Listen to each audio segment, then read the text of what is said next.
भक्तजनों, माताओं, बहनों, सादर जय श्री कृष्ण। हमारे YouTube चैनल में आप सभी का बहुत बहुत स्वागत है। मैं हूं आपके साथ आचार्य धर्मेंद्र शास्त्री। सबसे पहले आपको और आपके पूरे परिवार को उत्पन्ना एकादशी की बहुत बहुत शुभकामनाएं एवं बधाइयां। भगवान श्री लक्ष्मी नारायण का भरपूर आशीर्वाद आप सभी के जीवन पर सदैव बना रहे। आप सभी सुखी रहें, स्वस्थ रहें, व्यस्त रहें और मस्त रहें, निरंतर उन्नति तथा प्रगति को प्राप्त करते रहें।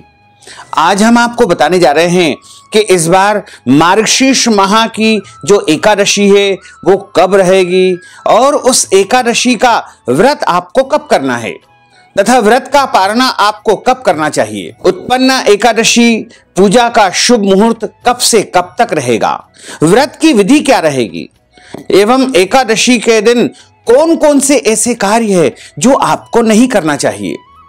तो उत्पन्ना एकादशी की संपूर्ण जानकारी हम आपको प्रदान करने जा रहे हैं। आप सभी से अनुरोध है कि इस ज्ञानवर्धक वीडियो को देखने के बाद अधिक से अधिक लोगों को शेयर भी करिएगा ताकि ये ज्ञानवर्धक जानकारी सभी को प्राप्त हो सके और सभी भक्तजन इससे लाभान्वित हो सके। प्रत्येक वर्ष में 24 एकादशी आती है, लेकिन जिस साल अधिक मास आता है, पुरुषोत्तम मास आता है, उस वर्ष 2 अधिक एकादशी होती है, यानी कुल मिलाकर के उस साल 26 एकादशी होती है। प्रत्येक एकादशियों का भिन्न भिन्न महत्व हमारे धर्म ग्रंथों तथा पुराणों में बताया हुआ है। प्रत्येक माह में 2 बार एकादशी आती है, एक कृष्ण पक्ष में एकादशी, दूसरी शुक्ल पक्ष में एकादशी। दोनों ही एकादशियों का अलग अलग महत्व हमारे शास्त्रों में बताया हुआ है। भगवान नारायण का सबसे परम प्रिय व्रत यदि कोई है तो वो एकादशी का व्रत है। और एकादशी का व्रत करने से मनुष्य के जन्म जन्मांतर के पाप नष्ट होते हैं तथा उनके पुण्यों का उदय होता है। और जब पुण्यों का उदय होगा तब उन्हें सांसारिक और भौतिक सुखों की प्राप्ति होगी। उत्पन्ना एकादशी एक ऐसी एकादशी है जिस एकादशी के दिन एकादशी माता का प्रागट्य हुआ है। 11 माता का इसी दिन जन्म हुआ है। इसलिए अगर आप एकादशी व्रत आरंभ करना चाहते हैं तो सबसे बड़ी एकादशी उत्पन्ना एकादशी व्रत शुरू करने के लिए मानी गई है। इसके अलावा यदि आपकी 24 एकादशी पूरी हो चुकी है तो आपको इसी एकादशी पर व्रत का उद्यापन भी करना चाहिए। वैसे तो व्रत का उद्यापन किसी भी एकादशी को आप कर सकते हैं, लेकिन उत्पन्ना एकादशी इसके लिए महत्वपूर्ण मानी जाती है। और उत्पन्ना एकादशी के दिन 11 माता का प्रागट्य हुआ है, एकादशी माता का जन्म हुआ है। तो आप सभी को एकादशी माता के प्रागट्योत्सव की बहुत बहुत बधाइयां एवं शुभकामनाएं। इस एकादशी को उत्पन्ना एकादशी के अलावा वैतरणी एकादशी या उत्पत्ति एकादशी के नाम से भी जाना जाता है, जो कि मार्गशीर्ष माह के कृष्ण पक्ष में आती है। मार्गशीर्ष माह का दूसरा नाम अग्रहायण माह भी होता है, जिसे अग्रहायण माह कहा जाता है। और यह महीना भगवान कृष्ण का साक्षात स्वरूप माना जाता है। भगवान कृष्ण ने गीता में कहा है कि मासा नाम अग्रहायण मास, यानी अग्रहायण का जो मास है, अग्रहण का मास है, मार्गशीर्ष का जो मास है, वो साक्षात भगवान का स्वरूप है। और इस महीने में जो एकादशी आती है वह अपने आप में ही महान पुण्यदायक एकादशी मानी जाती है। वैसे तो सभी एकादशियां अपने अपने अनुसार जो है महत्वपूर्ण मानी जाती है, लेकिन मार्गशीर्ष माह के कृष्ण पक्ष की जो उत्पन्ना एकादशी होती है उसे अपने आप में स्वयं सिद्ध एकादशी माना गया है। इस बार उत्पन्ना एकादशी का शुभ मुहूर्त 20 नवंबर 2022 रविवार के दिन रहेगी। एकादशी तिथि का आरंभ 19 नवंबर 2022 को सुबह 10:29 पर एकादशी तिथि शुरू हो जाएगी, जो कि 20 नवंबर 2022 को दोपहर 10:41 पर एकादशी तिथि समाप्त हो जाएगी। एकादशी व्रत जो भक्तजन करते हैं उन सभी को 20 नवंबर 2022 रविवार के दिन ही एकादशी का व्रत रखना है। और जो भक्तजन एकादशी का व्रत करते हैं उनको विधि अनुसार एकादशी व्रत का पारणा निर्धारित समय पर, निर्धारित दिन पर, निर्धारित तिथि पर करना चाहिए। तो 20 नवंबर 2022 रविवार के दिन एकादशी का व्रत रहेगा एवं एकादशी व्रत खोलने का जो समय रहेगा वो 21 नवंबर को सुबह 6:48 से लेकर के 9:48 तक आपको व्रत समापन कर लेना चाहिए। और व्रतपन्ना एकादशी के दिन संभव हो तो गंगा जल स्नान वाले जल में डाल करके आपको स्नान करना चाहिए।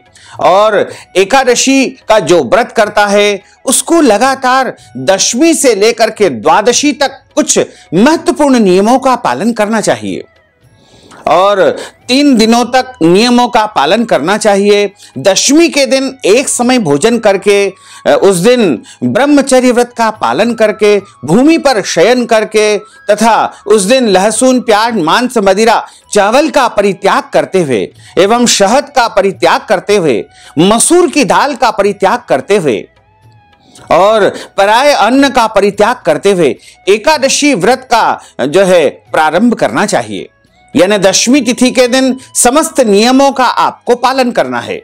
19 नवंबर 2022 शनिवार के दिन दशमी तिथि रहेगी। दशमी तिथि के नियमों का पालन आपको शनिवार को करना है। वहीं एकादशी का व्रत 20 नवंबर 2022 रविवार के दिन रखना है और उस दिन सुबह जल्दी उठकर के ब्रह्म मुहूर्त में स्नान करें। स्नान करने के बाद शुद्ध और पवित्र वस्त्र धारण करें। धुले हुए कपड़े इस दिन पहनना चाहिए। कभी भी एकादशी के दिन मैले वस्त्र यानी मलिन वस्त्र धारण नहीं करना चाहिए। फटे पुराने कपड़े भी आपको नहीं पहनना चाहिए। पुराने कपड़े हो सकते हैं लेकिन मैले कपड़े पहनने से जो है दरिद्रता आती है, इसलिए धुले हुए साफ सुथरे वस्त्र धारण करें। हो सके तो पीले कपड़े या फिर लाल कपड़े, कैसरिया वस्त्र आप पहने तो अति उत्तम रहेगा। स्नान करने के बाद नित्य का पूजन अर्चन करें। सूर्य भगवान को जल अर्पित करें तथा तुलसी माता का भी पूजन अर्चन करना चाहिए। कई लोग कहते हैं कि रविवार के दिन तुलसी जी में जल नहीं देना चाहिए, यह उनकी गलत धारणा है। इस बार एकादशी का पर्व है और एकादशी के दिन तुलसी माता का पूजन अवश्य करना चाहिए, लेकिन तुलसी पत्र तोड़ना इस दिन वर्जित माना जाता है।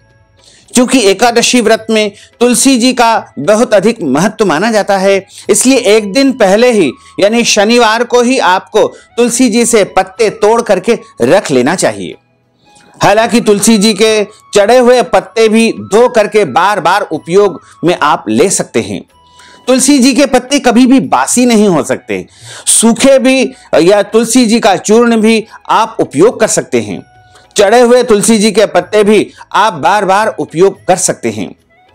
इसी तरह तुलसी जी का आप पूजन करें, तुलसी जी में जल देवे और उसके बाद व्रत आरंभ करने का संकल्प आपको धारण करना चाहिए। व्रत का संकल्प लेने के लिए हाथ के मध्य भाग में जल रखना है, तुलसी जी का पत्ता रखना है और एक सुपारी रखना है।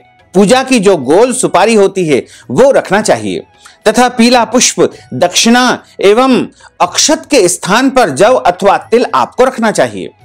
क्योंकि एकादशी के दिन चावल का उपयोग नहीं किया जाता है, तो आप इस दिन अक्षत के रूप में जव अथवा तिल का उपयोग करें और हाथ की मुद्रा को इस प्रकार रख करके आपको संकल्प धारण करना चाहिए। हाथ के मध्य भाग में पहले जल रखे, कुछ पैसे रखे, सुपारी रखे, पीला पुष्प रखे, जव तिल रखे और उसके बाद 3 बार आप बोलिएगा ओम विष्णुवे नमः, ओम विष्णुवे नमः, ओम विष्णुवे नमः। ओम तिथिर्विष्णुस्थावरो नक्षत्रम विष्णुरेव च योगश्च करणम विष्णु सर्वं विष्णुमयं जगत। ओम विष्णुर्विष्णुर्विष्णुः श्रीमद्भगवतो महापुरुषस्य विष्णोराज्ञः प्रवर्तमानस्य श्री ब्रह्मणोन्हि द्वितीय प्रार्धे श्री श्वेतवारः कल्पे वैवस्वतमन्वन्त्रे अष्टाविंशतितमे कलियुगे कलि प्रथम चरणे भूर्लोके भारतवर्षे भरतखंडे जम्बूद्वीपे आर्यावर्तांतर्गत ब्रह्मावर्तिक देशे अवंतिकायां विशाला क्षेत्रे मध्य प्रदेशे भोपाल मंडलांतर्गते भोपाल नाम्नि नगरे ही सम्मत 2079 मासा नाम मासे पुण्य पवित्र मासे मार्गशीर्ष मासे ही शुभै ही कृष्ण पक्षै ही अद्यायः एकादश्यायां पुण्यतिथ्योः रविवासरान्वितायां हस्त दिवस नक्षत्रैः कन्या राशिस्ते श्रीचंद्रैः वृश्चिक राशिस्ते श्री सूर्यैः मीन राशिस्ते श्री देवराज गुरोः शेषेषु ग्रहेषु यथा राशि स्थान स्थितसु एवं ग्रह गुण गण विशेषण विशिष्टायां शुभ पुण्य तिथोः। बोलिए मम आत्मनः। अपने नाम तथा गोत्र का आप उच्चारण कर लीजिएगा। श्रुति स्मृति पौराणोक्त वैदोक्त फल प्राप्त्यर्थम संकल्पित काम सिद्ध्यर्थम लोके सभायां राजद्वारे व्यापारे कृषि कार्ये सेवा कार्ये यश विजय लाभादि प्राप्त्यर्थम इह जन्मनि जन्मांतरे वा सकल दुरितोपशमनार्थम 10 विधि लक्ष्मी प्राप्त्यर्थम बहुविध लक्ष्मी प्राप्त्यर्थम सर्वविध लक्ष्मी प्राप्त्यर्थम अष्टविध लक्ष्मी प्राप्त्यर्थम अप्राप्त लक्ष्मी प्राप्त्यर्थम प्राप्त लक्ष्म्यौश्चिरकाल संरक्षणार्थम सकल मन इच्छित कामना संसिद्ध्यर्थम लोके सभायां राजद्वारे सर्वत्र यश विजय लाभादि प्राप्त्यर्थम मम इह जन्मनि जन्मांतरे वा सकल दुरितोपशमनार्थम कायिक वाचिक मानसिक सांसार्गिक दोष निवृत्त्यर्थम सर्व दोष निवृत्त्यर्थम सर्व पाप निवृत्त्यर्थम अद्य दिवसे ही उत्पन्ना एकादश्यायां व्रत कर्माहम करिष्ये। संकल्प प्रभु को समर्पित करने के बाद हाथ जोड़ करके प्रभु से प्रार्थना करें, उनसे निवेदन करें कि हे परमात्मा, हे परब्रह्म, आज हम उत्पन्ना एकादशी का व्रत करने जा रहे हैं। आप हमें पूरी शक्ति तथा सामर्थ्य प्रदान करें कि पूरे विधि विधान के साथ हम एकादशी व्रत का धारण कर सके, पालन कर सके तथा आपकी कृपा एवं आपके आशीर्वाद को प्राप्त कर सके। इस प्रकार आपका एकादशी व्रत आरंभ हो जाएगा। एकादशी व्रत जो करता है उसको उस दिन अन्न का सेवन बिल्कुल नहीं करना चाहिए। इस दिन केवल और केवल फलाहार करना चाहिए। एकादशी व्रत में सर्वोत्तम फलाहार गाय का दूध तथा गाय के दूध से बनी वस्तुएं मानी गई है। इसके अलावा फल को भी सर्वोत्तम फलाहार की श्रेणी में माना गया है तथा अन्य शुद्ध और सात्विक फलाहार का आप उपयोग कर सकते हैं। इस दिन आप जल पी सकते हैं, चाय दूध भी एकादशी व्रत में ले सकते हैं, कोई दोष नहीं माना जाता है।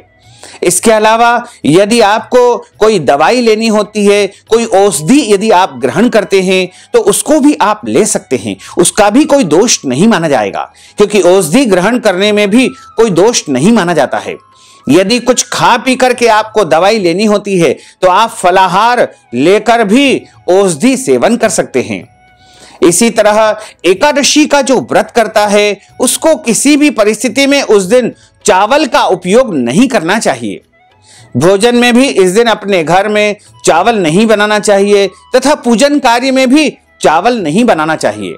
और इस दिन लहसुन प्याज मांस मदिरा अभक्ष भक्षण अंडे इत्यादि से आपको दूरी बनाकर रखना चाहिए। अपने घर में भी इन सब वस्तुओं का उपयोग नहीं करना चाहिए तथा एकादशी के दिन दाढ़ी कटिंग नहीं करवाना चाहिए, बाल नहीं कटवाना चाहिए। शरीर के अंग के कोई भी बाल काटना तथा कटवाना वर्जित माना जाता है। हालांकि व्रत आरंभ करने के पहले माताओं बहनों को सिर धोकर स्नान करके ही व्रत का आरंभ करना चाहिए। लेकिन कुछ घरों में ऐसी परंपराएं हैं, मान्यताएं हैं कि एकादशी व्रत में सर नहीं धोया जाता है। ऐसी परिस्थिति में वो एक दिन पहले दशमी के दिन सर धो सकते हैं, इसका कोई दोष नहीं है। लेकिन शास्त्रों में कहीं भी ऐसा मना नहीं किया गया है कि एकादशी के दिन सर नहीं धोना चाहिए। यह हमारे घर की रूढ़िवादी परंपराओं में माना जाता है कि एकादशी के दिन सर नहीं धोना चाहिए। लेकिन यदि आपके घर में इस प्रकार की कोई मान्यता है तो आप अपने मन में संशय उत्पन्न न करके एक दिन पहले ही सर धो करके स्नान कर लेवे। और एकादशी का व्रत जब धारण किया जाता है तो उस दिन आपको जो है मन में किसी भी प्रकार के कोई गलत विचार नहीं लाना चाहिए, क्योंकि 3 प्रकार के पाप हमारे द्वारा बताए गए हैं, कायिक वाचिक और मानसिक पाप। काया से यानी शरीर से जो पाप होते हैं उन्हें कायिक पाप कहा जाता है। वाणी के माध्यम से यदि गलत शब्द का हम उपयोग करते हैं तो उसे वाचिक पाप कहा जाता है। और मन के द्वारा यदि कोई गलत विचार उत्पन्न होते हैं तो उन्हें मानसिक पाप कहा जाता है।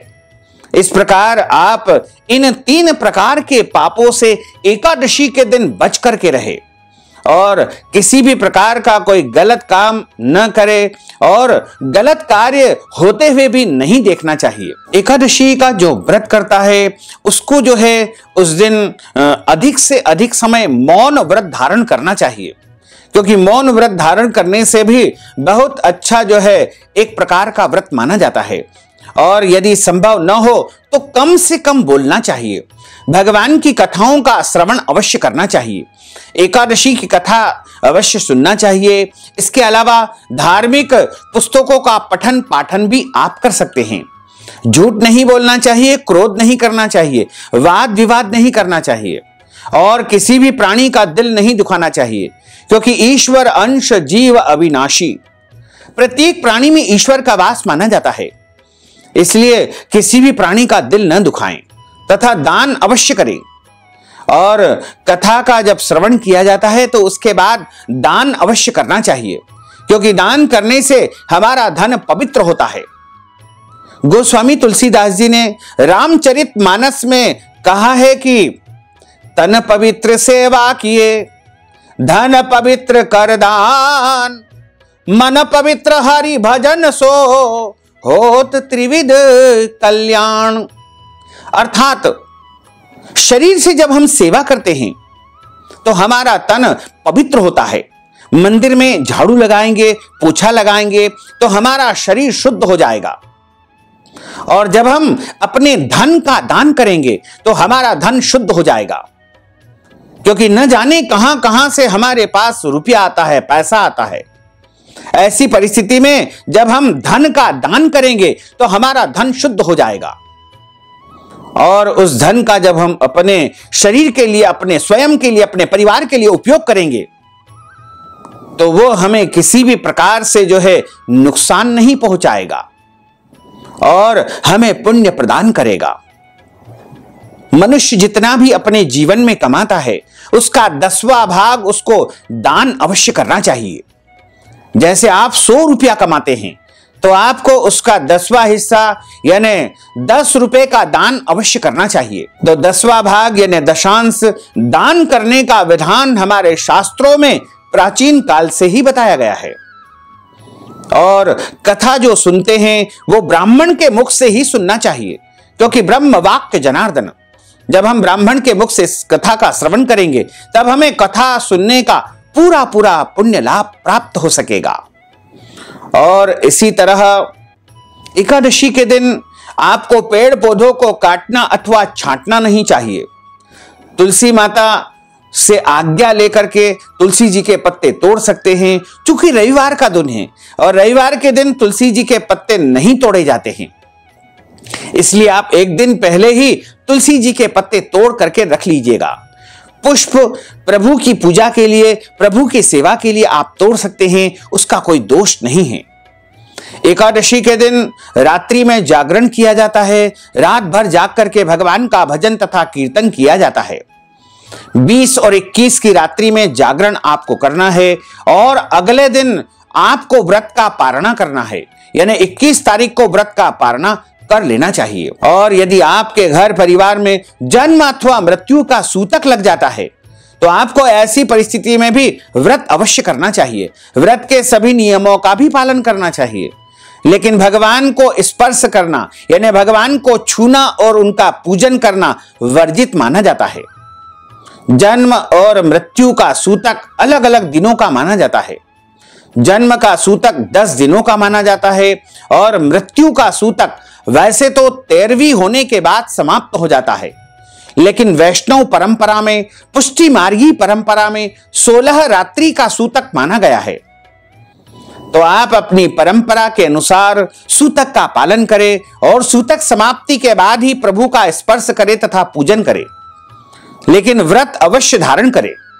और यदि कोई माताएं बहनें मासिक धर्म की अवस्था में, पीरियड की अवस्था में रहती है तो भी इस अवस्था में उनको व्रत तो करना चाहिए, व्रत के नियमों का भी पालन करना चाहिए, लेकिन भगवान का स्पर्श तथा पूजन कार्य इस अवस्था में नहीं किया जाता है।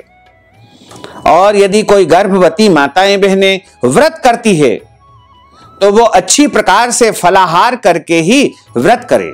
एकादशी व्रत का पारणा हमेशा जो है अन्न से कर सकते हैं, तुलसी जी के पत्ते से भी आप कर सकते हैं या जल से भी आप कर सकते हैं।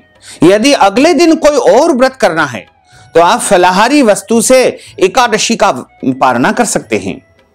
और एकादशी का पारणा आप भोजन इत्यादि वस्तुओं से भी कर सकते हैं, क्योंकि द्वादशी के दिन चावल खाना बहुत अच्छा माना जाता है। 2 दिन तक हम निरंतर चावल का परित्याग करते हैं, इसलिए द्वादशी के दिन जब हम व्रत का पारणा करें तो उसमें चावल को अवश्य सम्मिलित हमको करना चाहिए। इस तरह व्रत का पारणा आप करेंगे और इस विधि से व्रत करेंगे तो आपको एकादशी व्रत का संपूर्ण पुण्य लाभ प्राप्त हो सकेगा। उत्पन्ना एकादशी माता की कथा पढ़ने से मनुष्य के समस्त पाप नष्ट हो जाते हैं। इस लोक में सुख भोग करके अंत में स्वर्ग लोक को प्राप्त होता है। उत्पन्ना एकादशी के दिन पहले भगवान को भोग लगाएं, उसके बाद ही ब्राह्मणों को दान दक्षिणा देवे। उत्पन्ना एकादशी के दिन व्रत रखने से भगवान विष्णु तथा महालक्ष्मी जी की कृपा प्राप्त होती है। एकादशी की रात्रि में भगवान श्री हरि विष्णु का भजन कीर्तन अवश्य करना चाहिए। इससे मनुष्य की समस्त मनोकामनाएं पूर्ण हो जाती है। और एकादशी के दिन सभी प्रकार से आपको अच्छे काम करना चाहिए और अतिथियों का सत्कार करना चाहिए तथा ब्रह्मचर्य व्रत का पालन करते हुए एकादशी व्रत का पालन करना चाहिए। भोग लगाते समय भगवान श्री हरि विष्णु का ध्यान करना चाहिए और भोग में तुलसी जी के पत्ते को अवश्य ही रखना चाहिए। तुलसी जी के बिना भगवान प्रसाद ग्रहण नहीं करते हैं। इस दिन पूरे दिन आप फलाहार करें और फलाहार यदि एक समय करते हैं तो उस प्रकार से आप एक समय का फलाहार करें, या फिर आप यदि चाहें तो 2 समय भी फलाहार कर सकते हैं। इस तरह एकादशी व्रत में एक समय या 2 समय आप अपनी शारीरिक परिस्थिति के अनुसार व्रत करें, क्योंकि शरीर की सुरक्षा करना, शरीर की रक्षा करना हम सभी का प्रथम कर्तव्य माना जाता है। तो जब हम शरीर की सुरक्षा करते हुए व्रत का पालन करेंगे, व्रत के नियमों का पालन करेंगे, तो निश्चित तौर से हमको एकादशी व्रत का संपूर्ण पुण्य फल प्राप्त हो सकेगा। तो भक्तजनों, माताओं, बहनों, हमने जो एकादशी की महत्वपूर्ण जानकारी आपको प्रदान की है, यदि आप उत्पन्ना एकादशी के निमित्त दक्षिणा प्रदान करना चाहते हैं, वस्त्र दान देना चाहते हैं, अन्न दान देना चाहते हैं या कोई भी दान पुण्य करना चाहते हैं, तो आप हमारे पेटीएम के माध्यम से, गूगल पे के माध्यम से, फोन पे के माध्यम से या अकाउंट नंबर के माध्यम से नगद राशि पहुंचा करके उत्पन्ना एकादशी का संपूर्ण पुण्य लाभ प्राप्त कर सकते हैं।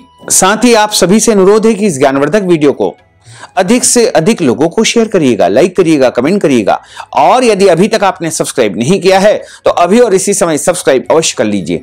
आपको और आपके पूरे परिवार को सादर जय श्री कृष्ण, सादर धन्यवाद।